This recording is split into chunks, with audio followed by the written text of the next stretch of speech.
Think your data is private because you clicked some privacy checkboxes? It's not. Even if you uncheck train on my data, major LLM providers keep copies of everything you send them for at least 30 days. And that's just the beginning. Look, I don't think corporations are inherently evil. I personally run a corporation that aims to do good in the world. But the profit motive is subversive. And when it comes to data, there's a pervasive mentality in tech that it's the new oil, which leads companies to collect more of it, analyze more of it, to keep more of it, and to find ways to monetize it. And by it, I mean to monetize our data and our lives. This creates three massive problems. The first is security.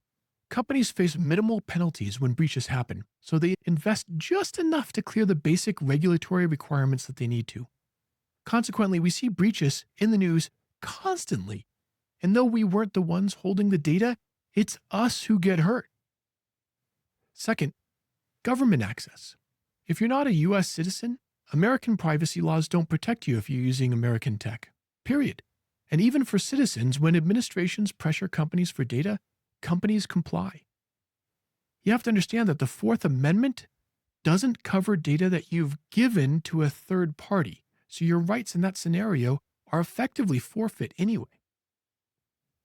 Third, and this is the big one, artificial intelligence. The AI revolution runs on data. It runs on your data. Even if you've opted out of training, they're still using your information. They're running it through models. They're storing it in vector databases.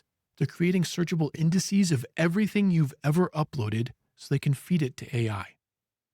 It isn't just a problem for individuals, but ironically, this is a problem for businesses as well.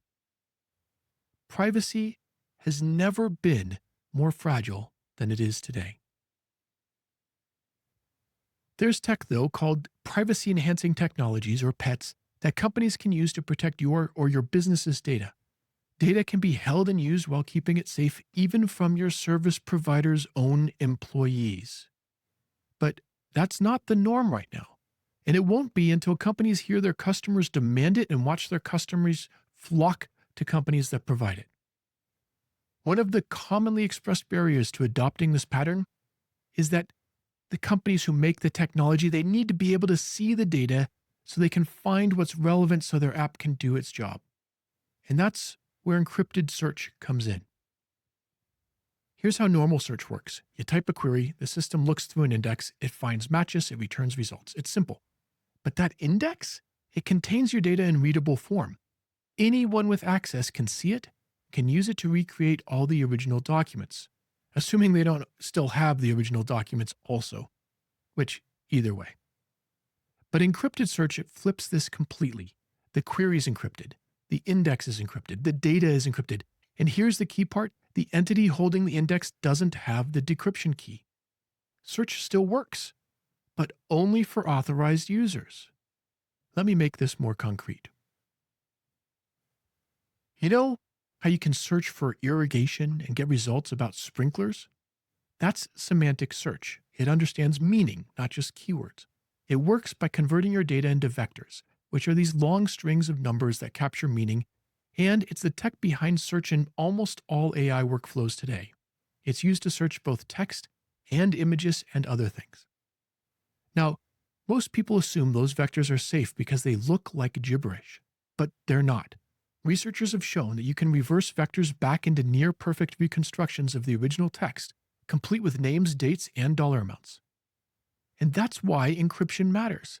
Even the vectors need protection, especially the vectors in this day and age. So here's what you should do, and here's what you should look for. The first thing is end-to-end encryption.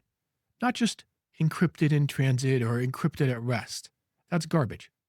Encryption such that the service provider cannot read your data. It's encrypted before it's stored. Privacy-enhancing technologies, sometimes called PETs, like privacy-preserving search or encrypted search, and zero-knowledge architectures. These are the keywords you're looking for that indicate that someone is building to protect your data instead of exploiting it. And if you're a business, make sure you're getting per-tenant application layer encryption. That means that it's encrypted before it's stored with a possibility of hold your own keys. Make sure also that search indices are encrypted. Ask your vendors, can you read my data? And if the answer is yes, then hackers and the government can too, and that's not good enough. And they may be tempted to do more with your data, to share your data and to sell your data in the future if they're not already doing it today. The technology exists to keep your data truly private. It's just not the default yet. We have to come together. We have to change the situation so that tech companies know we care about this sort of thing. Thank you.